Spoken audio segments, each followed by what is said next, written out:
So இப்போது என்னுடைய ஓவியத்தினுடைய இன்னும் ஆஃப் அன் ஹவர் எடுத்துக்கலாம் இல்லையா? ப்ளீஸ். இன்ட்ரெஸ்டிங்காக இருந்தது.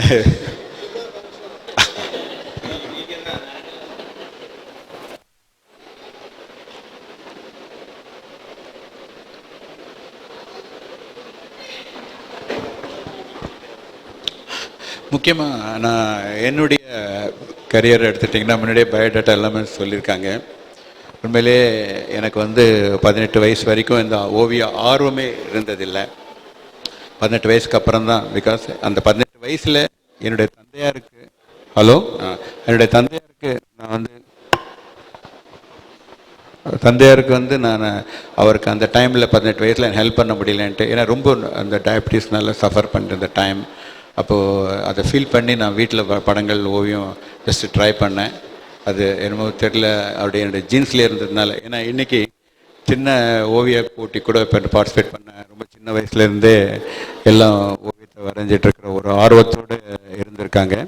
அப்படி எல்லாம் சின்ன வயசில் நான் இருந்ததில்லை. ஆனால் நான் இப்போ அதுக்கு அந்த டைமில் இல்லைன்றது அப்போ நான் ரொம்ப ஃபீல் பண்ணி அந்த டைமில் எனக்கு கிடச்சது. ஜீன்ஸ்லேருந்து டக்குன்னு பிக்கப் ஆச்சு. அப்பாவுக்கு ரொம்ப சந்தோஷம்.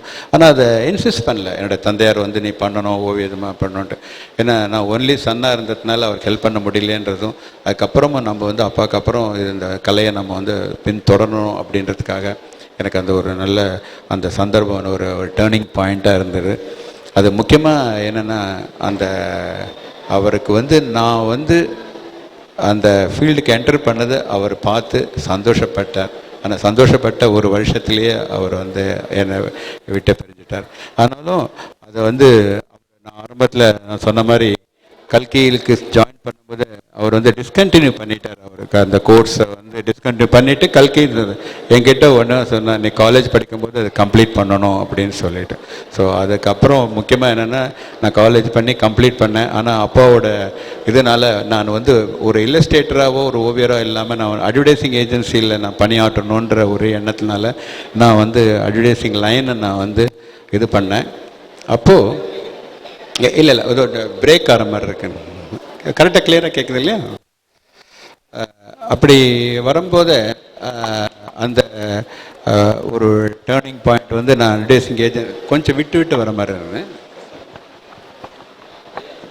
நான் அட்வர்டைஸிங் ஏஜென்சிக்கு தான் போய் சேரணும், நான் பண்ணணும் அப்படின்ற ஒரு ஆர்வம் முதல்ல முக்கியமாக இருந்தது ஆனால் இதனுடைய ஓவிய ஆர்வத்தினால நான் அட்வர்டைஸிங் ஏஜென்சி ஒரு வருஷம்தான் நான் பணியாற்றினேன். 1974 நான் ஃப்ரீலான்ஸ் இல்லஸ்ட்ரேட்டர் இருக்கேன். ஆனால் பல ஓவிய நிறுவனத்துக்கு அட்வர்டைஸிங் ஏஜென்சிக்கு எல்லா லீடிங் நிறுவனத்துக்கெல்லாம் நான் இல்லஸ்ட்ரேட்டர் நான் பணியாற்றுறேன். ஆனால் இந்த ஓவியத்தில் நமக்கு என்னென்ன ஒரு பெரிய சந்தோஷம், நாம் ஏன்னா ஏஜென்சிக்கெல்லாம் பண்ணால் ஒரு இன்டர்னல் சர்க்கிள் மாத்திரம் போகும். அந்த பேர் இருக்கா கேம்பெயின் சப்மிட் பண்ணும்போது வெறும் ஸ்கெச்சஸாக மாத்திரம் போய் அது ஸ்கெட்சிலேயே மாத்திரம். இப்போ கூட நான் சில டைம் சொல்லிட்டு இருந்த ஓஎன்டமுக்கெல்லாம் இந்த லக்ஷ்மி மில்ஸ்க்கெல்லாம் கேம்பெயின் சப்மிட் பண்ணும்போது கீ ட்ராயிங்ஸ் போட்டு கொடுப்பேன். ஸோ அதெல்லாம் என்னென்னா ஒன்லி இந்த ஒர்க்குக்கும் அந்த ப்ரெசன்டேஷனுக்கு தான் பயன்படும். பட் ஃபோட்டோகிராஃபியில் தான் ஃபைனல் அவுட்புட்டெல்லாம் இருக்கும். ஸோ இப்படி வரும்போது இதில் ஒரு சந்தோஷம். டெய்லி நம்ம பண்ணுற ஒரு வெரைட்டி ஆஃப் ஒர்க்கு கிடைக்குது நமக்கு. அது அதே மாதிரி அப்புறம் வெரைட்டி ஆஃப் ஒர்க்கில் நம்ம போய் இது ஒரு மக்களை எல்லாரையும் ரீச் பண்ணுது. முதல் நமக்கு ஒரு நல்ல சந்தோஷத்தை நாமளே ஒரு ஓவியத்தை படிக்கும்போது ஒரு ரசிகனாக இருந்து நம்மளுடைய முதல் இதை விமர்சகராகவும் எந்த கண்ணோட்டத்துலையும் பார்க்குற ஒரு சந்தர்ப்பம் இது. நம்ம அப்புறம் ரொம்ப இன்வால்வ் ஆகி அதில் போய் பண்ணும்போது ஒரு பெரிய சந்தோஷமே நமக்கு கிடைக்கும் வந்தது. ஸோ அந்த மாதிரி இது அது மாத்திரம் இல்லை, நான் படுற அந்த படைப்பை நான் பண்ணுற ஒரு படைப்பு நான் கிடைக்கிற சந்தோஷம் மக்களுக்கும் போய் ரீச் அவங்களும் அந்த படைப்புகளை பார்த்து ரசிக்கும் போது ஒரு மகிழ்ச்சி இருக்கும். ஸோ இப்படி என்னுடைய தொழில் நான் என்னுடைய கரியரில் நான் பண்ண பல விதங்களை நான் காமிக்கிறேன். நான் இப்போது ஷார்ட்டாக நான் ஒரு ஆஃப் அன் ஹவரில் பண்ணி முடிச்சுக்கிறேன் ப்ளீஸ். இது சரித்திர மித்தாலஜி, அதாவது தெய்வீக படங்கள். என் அப்பா தெய்வ படங்கள்லாம் அது பண்ணியிருக்காரு. அதில் நான் சில கலெக்ஷன்ஸை நான் இப்போ ஒன்று நான் இப்போ காமிச்சிட்டு போகிறேன். அது சில சுவாரஸ்யமான விஷயத்தை மாத்திரம் நான் சொல்கிறேன். இது விநாயகர் அந்த பேஸ்டல் ட்ராயிங். எனக்கு எப்போவுமே எந்த ஒரு ட்ராயிங்கும் பண்ணாலும் நான் ஒரு வெரைட்டியாக ட்ரை பண்ணோம். அந்த மீடியம்ஸ் வெரைட்டிஸ் நான் ரொம்ப, ஏன்னா முக்கியமாக ஆரம்ப காலத்துலலாம் நமக்கு என்ன எடுத்துட்டிங்கன்னா ஓவியர்கள் ரொம்ப கம்மி. நான் இருக்கும்போது பார்த்திங்கன்னா ஓவியர்கள் வந்து மாருதி, இவர் ஜெயராஜ் இருந்தார், ராமு சார் இருந்தார், அப்புறம் இன்னும் 2-3 ஓவியர்லாம். அப்போல்லாம் ஸ்டாஃபாக தான் இருப்பாங்க. அந்த காலத்துலலாம் ஸ்டாஃப் தான் இருப்பாங்க, ஒவ்வொரு நிறுவனத்துக்கும் ஒரு முத்திரை பதிக்கிற மாதிரி. ஆனால் நான் வந்த பீரியடில் எல்லாத்துக்குமே ஒர்க் பண்ணுற ஒரு வாய்ப்பு கிடையாது. இது முக்கியமாக ஐயா இவருக்கு பண்ண ஒரு ஓவியம். இது வந்து ரொம்ப அற்புதமான ஒரு படைப்பு. ஏன்னா இந்த ஸ்டடீஸ், அப்பாவோட ஸ்டடீஸ் மாதிரி தான் இதெல்லாம். நான் வந்து தஞ்சாவூரில் இருக்கிற ஒரு சிவனோட சிற்பத்தில் இருக்கிற ஹேர் ஸ்டைலையும் சிவனுக்கும் பார்வதிக்கும் அந்த மாதிரி சில விஷயங்கள்லாம் அப்பா அதை எப்படி அணுகிறாரோ அந்த மாதிரி எல்லாம் எடுத்து கொஞ்சம் ஸ்டடி பண்ணி என்னுடைய அப்பாவோட எசன்ஸ் இருக்கும் அந்த ட்ராயிங்கில். ஏன்னா அவர் மாதிரியே பண்ணிகிட்டு இருக்க இல்லாமல் என்னுடைய பாணியை நான் வந்து இது பண்ணேன். அதே மாதிரி இந்த சரஸ்வதி பண்ணது. ஏன்னா யூஸ்வலாக கடவுள் படங்கள்லாம் நம்மளோட நார்மலாக அப்படியே ஸ்டிஃபாக நின்றுட்டு இருக்கிற மாதிரி இல்லாமல் நம்மளோட இன்டராக்ட் பண்ணி பேசுகிற ஒரு தன்மையோட சிரிச்சிட்டு நம்மளோட அந்த இருக்கிற ஒரு பாவத்தை தலை சாய்ச்சி நம்மளோட நெருக்கமாக இருக்கிற மாதிரி ஒரு ஃபார்மில் சரஸ்வதி ட்ரை பண்ணது. அதே மாதிரி தட்சிணாமூர்த்தி ஒன்று பல டைமில் வந்து தட்சிணாமூர்த்தின்னு இப்போ இந்த ஒரு டைப். ஏன்னா சில டைமில் நம்ம வந்து ஏன்னா ஒரே சப்ஜெக்ட் தான் இருக்கும், ஆனால் இப்போ வேறு ஒரு கலர் ஸ்கீமிங்கில் நம்ம அதை வந்து ட்ரை பண்ண ஒரு மெத்தட். அதே மாதிரி ஐயாவோட சன்னோட கல்யாணத்துக்கு தான் முன்னம் நாமம் கேட்டால் சொல்லிட்டு. ஏன்னா ஒவ்வொரு படம் ஏன்னா நமக்கு பணிகள் வந்து வரும். அந்த பணிகள் வரும்போது அந்த வெறும் பணிகளை பண்ணோன்றது இல்லாமல் ஒரு ஜாய், அது என்ன மாதிரி வித்தியாசம் பண்ணலாம் அப்படின்ட்டு. ஏன்னா இதில் முன்னம் நாமம் கேட்டால் அப்பருடைய பாடலில் அது முதல்ல சிவனை பார்த்து சிவனையே ஒரு ஹீரோவாக வச்சு காதலனாகவும் அந்த ஜீவாத்மா பரமாத்மா அந்த மாதிரி கான்செப்டில் அவர் அந்த சொல்லப்பட்ட விஷயத்தை அதை வந்து இதில் வந்து அவர் ஆஃபரிங் பண்ணுற ஒரு பெண்ணும் சிவன் வந்து ஒரு ஹீரோ மாதிரி இருக்கிற அந்த ஃபார்மையும் நான் அதை ட்ரை பண்ணியிருந்தேன் நான். அது மாதிரி ஒரு கிருஷ்ணர் எடுத்துட்டிங்கன்னா அந்த கிருஷ்ண விஜயத்தம் வாலி சாரோட தொடருக்கு பதிக்கப்பட போகும்போது நம்ம பசங்க வீட்டில் விளையாடுற குழந்தைகளோட மூமெண்ட்ஸு அதெல்லாம் பார்த்துட்டு அதனுடைய ஃபார்ம் அண்ட் ஜாயில் இருக்கிற ஒரு சந்தோஷப்படுற கிருஷ்ணர். அது மாதிரி இப்போ இதெல்லாம் வந்து கிருஷ்ணர் அந்த கிருஷ்ண விஜயத்துக்காகப்பட்ட ஓவியங்கள். இதுவும் அதே மாதிரி கலர் ஸ்கீமிங்கில் ஒரு சம்திங் டிஃப்ரெண்ட்டாக ட்ரை பண்ணி நான் அந்த கலர் ஸ்கீமிங்கில் ராதை நினச்சிட்ருக்கிற கிருஷ்ணர் அதே மாதிரி இயங்கிட்டு இருக்கேன். ஸோ கிருஷ்ணரை நம்ம வந்து பேக் ஆங்கிளில் காமிச்சிருக்கேன், அந்த ஃபீலிங்ஸ் அதை காமிக்கிற ஒரு ஓவியம்.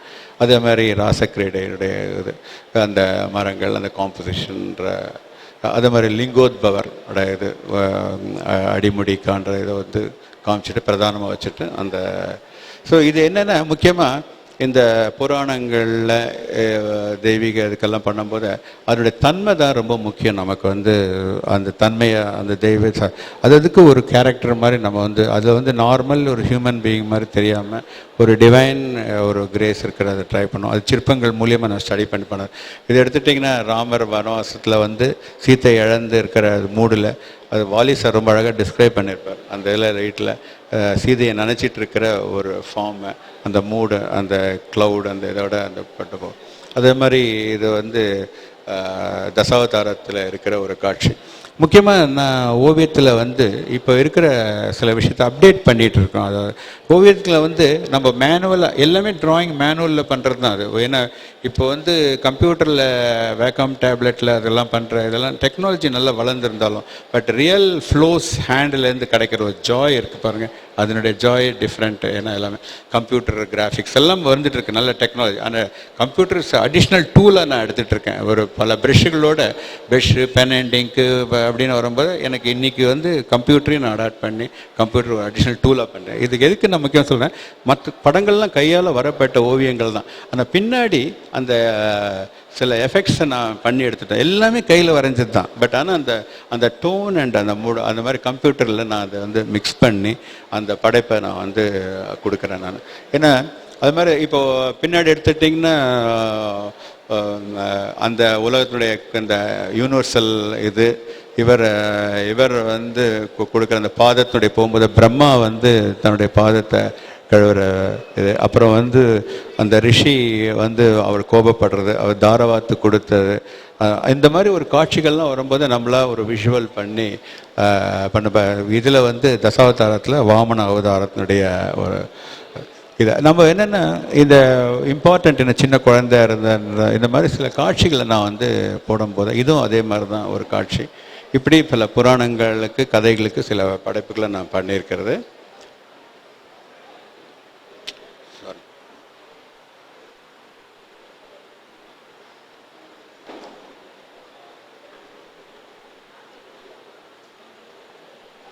அதே மாதிரி சரித்திரம் நெக்ஸ்ட்டு நான் பண்ண பல படைப்புகளை கொஞ்சம் காமிக்கிறேன். சரித்திரத்துக்கு எல்லா தொடர்கதைக்கும் நான் பண்ணியிருக்கேன். கல்கியோட சிவகாமி சபத்துக்கு பண்ணியிருக்கேன். இது சிவகாமியின் சபத்துடைய காட்சி, ஏன்னா மாமல்லபுரத்தில் மகேந்திர பல்லவருடைய இது வரும்போது அந்த எப்படி கட்டுமான வேலை குடவரை கோவில்களாக கட்டின இருக்கிற அந்த காட்சியை வந்து நான் விஷுவல் பண்ணியிருக்கிறேன் மகாபலிபுரத்தில். அதே மாதிரி இது சரித்திரத்தில் பண்ணும்போது சில ஓவியங்கள் காம்போசிஷன், அப்போ அது காம்போசிஷன் மாதிரி நான் சில காம்போசிஷன்ஸ் எல்லாம் நான் இது சமஸ்த ராமதாசருடைய சிவாஜியோட இது குருவாக ஏற்றிட்டு இருந்த ஒரு விஷயத்துக்காக சில ஒரு படம் போட்டது. அதே மாதிரி நம்ம இவங்களுடைய நம்ம நாட்டினுடைய டக்குன்னு பேர் நான் இப்போ தான் வரும்போதே பேசிகிட்டு இருந்தேன், வசந்தி வேல் நாச்சியார், சாரி டக்குன்னு பேர் டக்குன்னு வேல் நாச்சியாருடைய கதைக்கு நான் படும்போது அந்த அந்த குருக்கிட்ட இருக்கிற ஒரு தன்மை, இது காம்போசிஷனில் அந்த குரு கற்றுக் கொடுத்த வித்தை, அந்த வீரம், சின்ன வயசில் வீரமாக விளையாடின வேல்நாச்சியோடைய சப்ஜெக்ட்ஸ் நான் பண்ணது. அதே மாதிரி ஜான்சி ராணி, ஏன்னா இதெல்லாம் பண்ணும்போது ஒரு ரொம்ப அந்த நம்முடைய ஒரு சுதந்திரத்துக்காகவும் அந்த நாட்டுக்காகவும் அர்ப்பணித்த பல இதெல்லாம் பெயிண்டிங்லாம் டீட்டெயில்டாக நீங்கள் பார்க்குற ஒரு பெரிய சைஸ் பெயிண்டிங்லாம் நான் பண்ண ஓவியங்கள். அதே மாதிரி காஸ்டியூம்காக அப்பா பண்ண மாதிரி பொன்னியின் செல்வனுக்கு ஒரு அசைன்மெண்ட் பண்ணும்போது அருள்மொழிவர்மனுடைய காஸ்டியூமை நான் பண்ணது. அதே மாதிரி வந்தியத்தேவனுடைய கேரக்டர், ஏன்னா அதெல்லாம் வந்து அப்பாவோட அந்த படைப்புலேருந்து அதை நான் கொஞ்சம் வேறு மாதிரி கலர் ஸ்கீமிங்லேயும் அதை, பட் பேசிக் வந்து அப்பாவோட நந்தினியோட கேரக்டர் பண்ண சரித்திரத்தில். அது மாதிரி இப்போ ஒரு 1000 ஆண்டு அந்த இதுக்காக ராஜராஜ சோழனோட போர்ட்ரேட் பண்ணியிருந்தேன் நான் இப்போ கவர்மெண்ட் இதுக்காக. அதே மாதிரி ஒரு பெரிய காட்சி பெனரமிக் வியூ, கிட்டத்தட்ட ஒரு 5 அடியிலேருந்து 20 அடிக்கு பண்ண ஒரு பெயிண்டிங். இது வந்து இதில் என்னென்ன ராஜராஜ சோழன் வந்து கன்ஸ்ட்ரக்ஷன் நடந்துகிட்ருக்கு, அரசர் காமிக்கிறது. ஸோ இதெல்லாம் என்னென்ன இந்த ஸ்டடீஸ் வந்து அவர்கிட்ட மினியேச்சர் மாடல் அங்கே இருக்க குட்டி காட்டுற, சாரி இப்போ இதுதான் இந்த மினியேச்சர் மாடல் அங்கே இருக்குது. அதே மாதிரி பிளான் இருக்குது. அப்புறம் அங்கே பண்ணக்கூடிய ஓவியங்கள்லாம் ஓவியத்தை எடுத்து வந்து ராஜா கிட்ட காமிச்சிட்ருக்காங்க, மந்திரியானுடைய இது.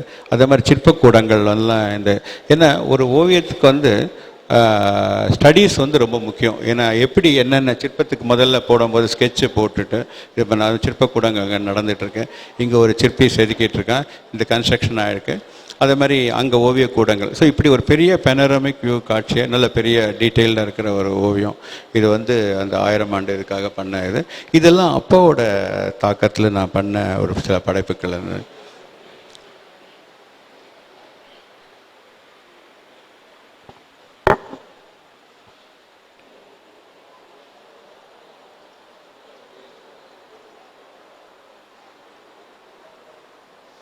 சாரி, அது மாதிரி இப்போ சிறுகதைகளுக்கு நான் பண்ண சில சப்ஜெக்ட், ஏன்னா இப்போ சரித்திரம் ஏன்னா ஒவ்வொரு தன்மைகள் இருக்குது. அந்த தன்மைகளை நம்ம வந்து ஓவியத்தில் சரித்திரம் மாதிரி புராணம் இருக்கக்கூடாது, புராணம் மாதிரி ஷார்ட் ஸ்டோரி பண்ணும்போது அது ஷார்ட் ஸ்டோரிஸ் வந்து ரொம்ப சிம்பிளோட விஷயங்கள் தான். ஆனாலும் அதில் நீங்கள் பார்த்தீங்கன்னா ஃபுல் டீட்டெயில், ஒரு பழங்காலத்தினுடைய வீடு, இந்த ஒன்று தான் டிஸ்கிரைப் பண்ணி போகலாம். பட் அதனுடைய டோட்டல் காம்போசிஷன், இந்த மூட் அண்ட் எஃபெக்டை நம்ம அந்த பின்னணியில் நான் காமிச்சிருக்கேன். அது மாதிரி ஒரு காரைக்குடியில் இருக்கிற ஒரு வீட்டில் ஒரு ஆச்சு ஒரு இது இருக்கிற ஒரு சீனை நான் போட்டிருக்கேன். இது கதைக்கு சம்மந்தப்பட்ட விஷுவல்ஸு. ஆனாலும் அதில் ஆர்டிஸ்டிக் அப்ரோச், ஏன்னா கதைப்படம்னு எப்படி வேணால் கொடுக்கலாம் நம்ம வந்து, ஆனால் வெரைட்டி கொடுக்கணும் ஒரு ஓவியர். ஏன்னா ஒவ்வொரு வாரமும் சில டைமில் நானே பணியாற்ற ஒரு வாய்ப்பு கிடைக்கும் போது அது வெரைட்டிக்காக சில எக்ஸ்பெரிமெண்ட்லாம் எல்லா விஷயங்களும் இது மாதிரி இதுவும் ஒரு அந்த கதையினுடைய தன்மை, அந்த கதைக்கு தகுந்த சப்ஜெக்ட் தகுந்த மாதிரி ஒவ்வொரு கேரக்டர். யூஸ்வலாக சொல்லுவாங்க எல்லா பெண்களுமே ஓவியருக்கு ஒரே பாணியாக இருக்கும்னு. அப்படி கிடையாது, பாணி தானே தவிர ஒவ்வொரு நீங்கள் பார்த்தீங்கன்னா ஒவ்வொரு கேரக்டரும் ஒரு அமெரிக்காவில் இருக்கிற குடும்பத்தில் இருக்கிற, இங்கேருந்து போய் செட்டில் ஆகி அங்கேயே பெண் வளர்ந்து அந்த அவனுடைய அம்மாவுக்கு உடம்பு சரியில்லை, அப்போ வளர்ந்த ஒரு சீனு, அம்மாவும் தேவை, தன் பொண்ணும் அங்கே அமெரிக்காவில் இருக்கிற பொண்ணும் தேவை. ஆனால் அதுக்காக தான் அமெரிக்கா அந்த பெரே போட்டு அந்த இதை பண்ணி இவனுக்கு வந்து அந்த டைமில் அங்கே வந்து அமெரிக்காவில் ஒரு பழக்கம் உண்டு, இன்ஸ்டியூட்டில் வந்து காலேஜ் டே ஃபங்க்ஷன் அப்போது பொண்ணு அப்புறம் இருக்கிறவங்கள வந்து அப்பா போய் டான்ஸ் ஆடணுமா. அந்த டே டைம் வந்து வரும்போது அவளுக்கு வாய்ப்பு. ஏன் டிஸ்கிரைப் பண்ணுறேன்னா, அந்த கதையில் கொடுக்கப்பட்ட இங்கே அந்த டைமில் அந்த டே டைம் அவள் பொண்ணோட போய் ஆடுற டேயில் தான் அவங்க அம்மாவை பார்க்க ரொம்ப சீரியஸாக இருக்குன்னு அவங்க அப்பா தந்தி கொடுக்குறேன். அம்மாவையும் பார்க்கணும், எங்கள் பொண்ணையும் பார்க்கணும். ஸோ இந்த மாதிரி ஒரு இப்படிலாம் வரும்போது சில சப்ஜெக்டை நம்ம மொத்தமாக ஒரு கொடுக்குற காம்படிஷனில், ஏன்னா கதைகளில் எப்போவுமே நம்ம வந்து ஒரு மேட்ரை படிக்கும்போது ஒரு விஷயத்துக்கு முன்னாடி இந்த விஷுவல் வந்து அந்த படிக்கிறதுக்கு தூண்டணும். முதல் பாயிண்ட் அது எப்படின்னா ட்ராயிங்ஸ் அதை அட்ராக்ட் பண்ணும். ஸோ இந்த மாதிரி பல விஷயங்களை அந்த அணுகுமுறையை நான் அதை அப்ரோச் பண்ணுவேன். இது மாதிரி பல சம்பவங்களை சம்மந்தப்பட்ட விஷயங்கள் ஒவ்வொன்றும் ஸ்டடீஸ் தான் முக்கியம். ஒரு ஓவியனுக்கு போகிற இடமெல்லாம் எங்கள் அப்பா சொல்லுவார், அதில் வந்து ஒரு ஓவியன் வந்து ஒரு என்சைக்ளோபீடியா மாதிரி இருக்கணும் அப்படின்னு சொல்லிட்டு. அதே மாதிரி இப்போ நான் நினைக்கிறேன் போகிற இடத்துலலாம் அப்போ சொன்னதை இருந்தாலும் இன்றைக்கி ஹார்ட் டிஸ்க் மாதிரி இன்றைக்கி நம்ம வந்து ட்ரான்ஸ்ஃபர் பண்ணி எல்லாத்தையும் நம்ம மைண்டில் வச்சுக்கக்கூடிய ஒரு முக்கியம் தேவைப்படுது. அது மாதிரி நீங்கள் அதை ஏன்னா எந்தெந்த டைமில், ஏன்னா இதெல்லாம் நமக்கு அந்த டைமில் நம்ம ரெஃபரன்ஸ் தேடிட்டு இருக்க முடியாது. இப்போ நீங்கள் வேதாந்த இந்த பெட்ரோமாஸ் லைட்டு, இந்த இருக்கிற ஸ்டேஜ், பழைய ட்ராமா ஸ்டேஜ், இது அதெல்லாம் பார்த்த அனுபவத்துலேயும் ஒரு க்ளவுனோட ஆக்ஷன், இதெல்லாம் ரெஃபரன்ஸுன்ட்டு நம்ம டைரெக்டாக பண்ண முடியாது. இப்போ தெருக்கடையில் இருக்கிற ஒரு இட்லி கடையில் எப்படி அட்மாஸ்பியர் நானே நேராக போயிட்டு சாப்பிட்ருக்கேன். ஸோ இந்த அனுபவங்களை நம்ம கேப்சர் பண்ணுற விஷயத்தில் ஒவ்வொரு டைம்லேயும் அதை பயன்படுத்திட்டு, அதாவது ஃபாரின் சம்மந்தப்பட்ட விஷயங்கள் அஃப்கோர்ஸ் அதெல்லாம் ரெஃபரன்ஸ் எல்லாம் கிடைத்தாலும் கூட அந்த காம்படிஷனில் அந்த பனிமலை, பாரிஸ் நகரத்தினுடைய பேக்ட்ராப் அதெல்லாம் வந்து ஸ்டடி பண்ணி பண்ண வேண்டிய. அதே மாதிரி அனிமல்ஸும் வரும் உங்களுக்கு கதைகளுக்குன்னு வரும்போது, நாட் ஓன்லி ஹியூமன் ஃபிகர்ஸ், அதே மாதிரி ஒவ்வொரு variety of western style of work வரும். அது அந்த வெஸ்டர்ன் காஸ்டியூம் அந்த அதெல்லாம் எடுத்து அதை பண்ணுற ஒரு விஷயம். அதே மாதிரி மடிசார் மாமின்ட்டு ஒரு எக்ஸ்பெரிமெண்ட்லாம் நான் பண்ண ஒரு நல்ல சக்ஸஸ் ரைட்டிங். அதில் என்னென்னா ஸ்ரீவித்யா வந்து ஃபோட்டோகிராஃபி, மற்றதெல்லாம் என்னுடைய ஓவியங்களாக வரும். அது ரொம்ப சிரமமான, நான் வந்து அது இந்த டெக்னாலஜி அடாப்ட் பண்ணுறதுக்கு முன்னாடியே பண்ணது. ஃபோட்டோ ஸ்டில்லை எடுத்து அந்த ஸ்டில்லேருந்து நாம் வந்து அதை வச்சுட்டு அதுக்கப்புறம் வந்து அந்த கேரக்டர்ஸ் எல்லாம் ஸ்கேலில் வச்சுட்டு பார்த்துட்டு இதை பண்ணணும். ஸோ அப்படி ஒரு நல்ல ஒரு வித்தியாசமான ஒரு படைப்பு. அந்த டைமில் நான் இதை வந்து ரொம்ப இன்வால்வ் ஆகி பண்ண பல படைப்புகளில் ஒரு நல்ல படைப்பு சக்ஸஸ் ஆகும். அதே மாதிரி பூக்குட்டின்ட்டு இப்போ நம்ம சொல்கிறோம், சின்ன குழந்தைகளுக்கு தேவையான, நான் சில்ட்ரன்ஸ் புக்ஸ் எல்லாம் பார்க்கும்போது அந்த தன்மைகள் என்னை ரொம்ப பாதிச்சிருக்கு. இப்போ பூக்குட்டிக்கு வரும்போது சின்ன பசங்களை அட்ராக்ட் பண்ண சிம்பிளாகவும் அட் சேம் டைம் அதை கம்யூனிகேட் பண்ணுற மாதிரி ஒரு விஷயத்தையும், ஒரு நார்மல் ஃபேமிலியில் இருக்கிற ஒரு புவர் ஃபேமிலி, அவள் வந்து நல்லா கொஞ்சம் வெல்த்தி ஃபேமிலி, அங்கே நாய்க்குட்டினால் வர சுஜாதாவோட ரைட்டிங்காக பண்ண பூக்குட்டின்ட்டு ஒரு தொடர் கதை. ஸோ இதெல்லாம் என்னென்னா அந்தந்த டைமில் வி லேர்ன் லாட் தான் சொல்லணும். ரொம்ப பெரிய ஒரு சந்தர்ப்பங்கள் நமக்கு கிடைக்கும். ஆனால் அந்த டைமில் கிடைக்கும் போது அந்தந்த விஷயங்களை நான் டட்டி பேட்லாம் பார்க்கும்போது அது அப்சர்வ் பண்ணி அந்தந்த எந்த சூட்டபுளாக அந்த இடத்துக்கு வருதோ அப்போ நம்ம வந்து அதை நம்ம பயன்படுத்தணும். அதே மாதிரி ட்ரெயின், முதல்ல மெட்ரோ ட்ரெயின் நான் வந்து பல ஆண்டுகளுக்கு முன்னாடி ஆந்தோன் பல ரேப்பர் பண்ணியிருக்கேன். இது வந்து நானே நேராக போய் ஃபோட்டோகிராஃபி எடுத்து, சில டைம் ரெஃபரன்ஸ் இஸ் மஸ்ட். அதாவது இப்போ அப்பா பண்ணுற மாதிரி ரெஃபரன்ஸுன்னா சில ரெஃபரன்ஸ் வந்து சில படைப்புகளுக்காக எடுக்கப்படுற ரெஃபரன்ஸு, ஆனால் சில ரெஃபரன்ஸ் வந்து அந்த டீட்டெயிலுக்காக நம்ம வந்து இப்போ ட்ரெயின்னா ட்ரெயினோட அந்த மூமெண்ட், அப்போ நான் ட்ரெயின் இமேஜினேஷனாக வர முடியாது. ஆனால் ஒன்ஸ் அந்த ட்ரெயின் பண்ணப்புறம் நமக்கு வந்து அதனுடைய ஸ்டடீஸ் முடிஞ்சு போச்சுன்னு நம்ம வேறு சப்ஜெக்ட்